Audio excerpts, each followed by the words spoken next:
Selon la GRC, les fraudes coûteraient plus de 10 milliards de dollars aux Canadiens par année, ce qui représente 300 dollars par Canadien.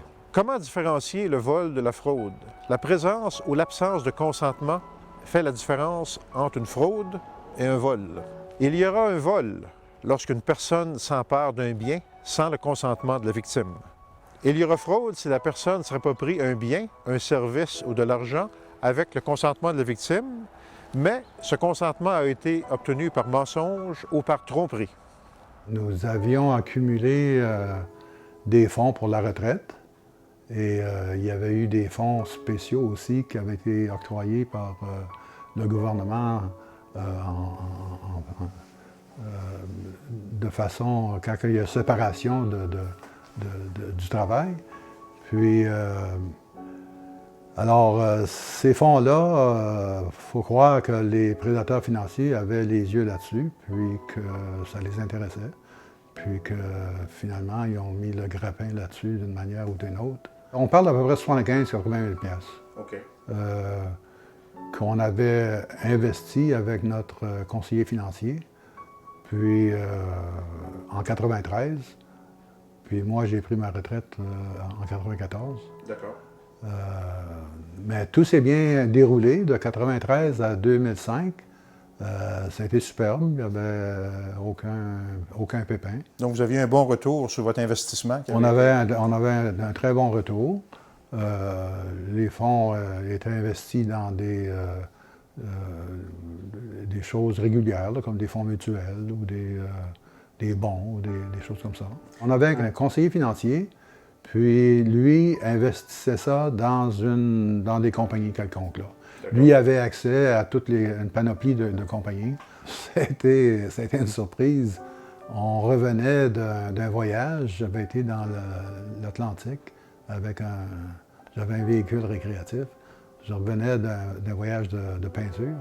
Puis on voit, en s'en venant, ma femme me lisait le droit.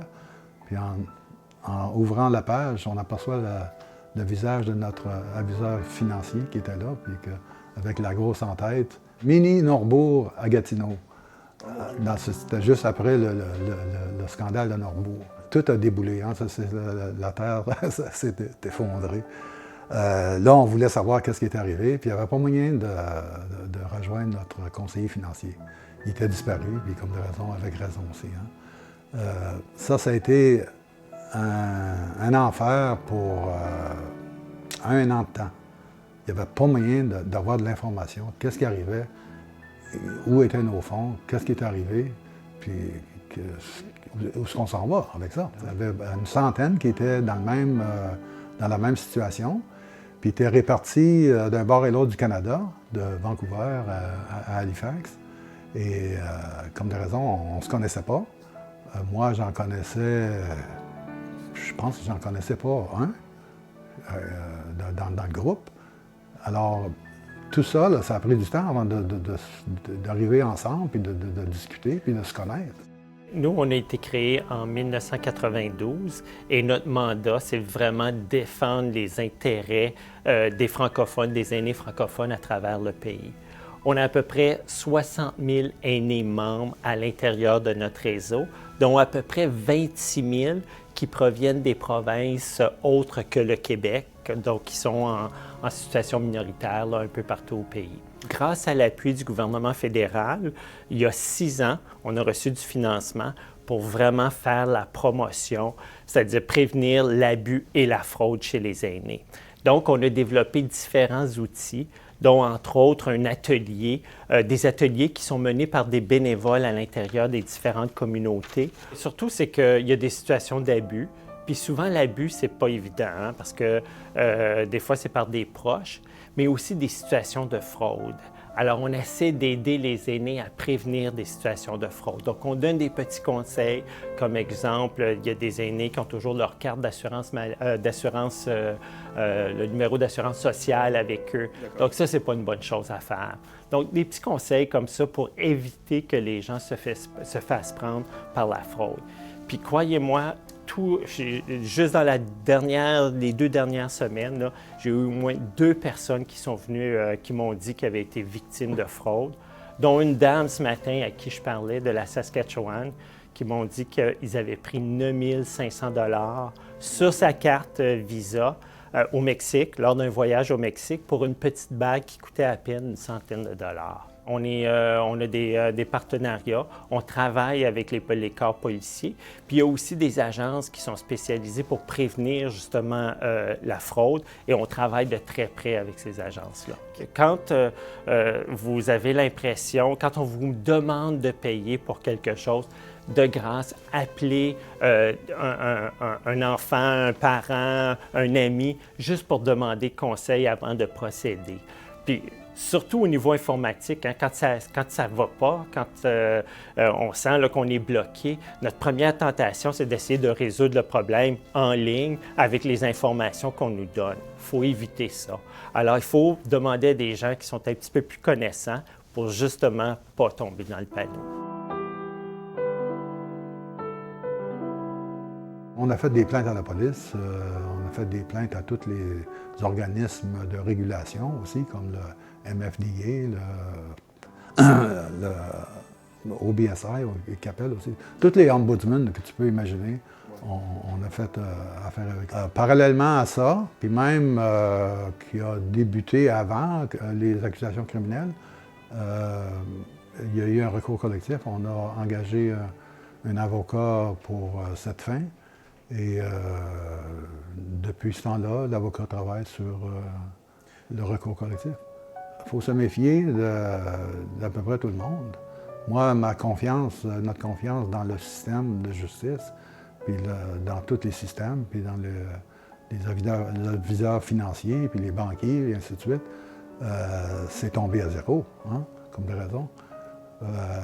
On nous a trahis. C'est un ami qui m'a trahi. C'était pas un ami très, très proche, mais c'était un ami que j'ai fait affaire avec lui pendant 10, 12, 15 ans. Puis me réveiller un bon matin avec ça, c'est très difficile. Il faut se méfier. Aujourd'hui, il faut être très prudent quand vient des choses, des fonds de retraite surtout, puis quand on arrive à un âge plus respectable, aîné, il n'y a pas de revenez-y. Si vous le perdez, c'est fini. Vous ne pouvez pas retourner sur le marché du travail non plus. La ligne directe pour fraude commence en 2005. C'est juste pour les affaires de la Ville d'Ottawa, donc les employés et aussi des résidents de la Ville d'Ottawa. Pour la Ville d'Ottawa, la plupart des fraudes sont des problèmes avec des employés de la Ville ou une offre de service de la Ville par un employé. Nous avons noté que le rapportage de fraude augmente.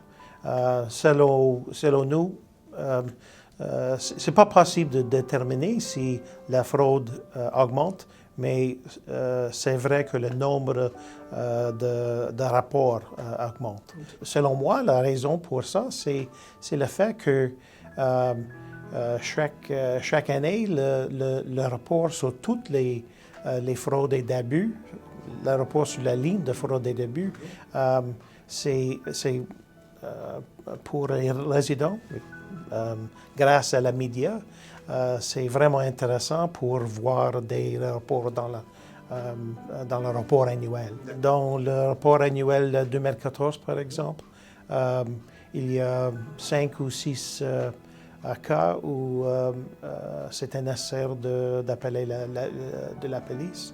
De temps en temps, c'est nécessaire pour ramasser des biens, si possible d'identifier le voleur. Et donc, c'est possible pour nous de ramasser les biens pour retourner à la ville. Si le problème, c'est un employé qui a donné des factures fraude à la compagnie médicale, ce n'est pas nécessaire d'appeler de la police. On peut le régler à l'interne à ce moment-là. Oui, c'est juste nécessaire de congédier l'employé. Et personne pense que ce n'est pas... Il me semble que cette situation n'est pas exacte. Je suis un peu inquiète avec ça.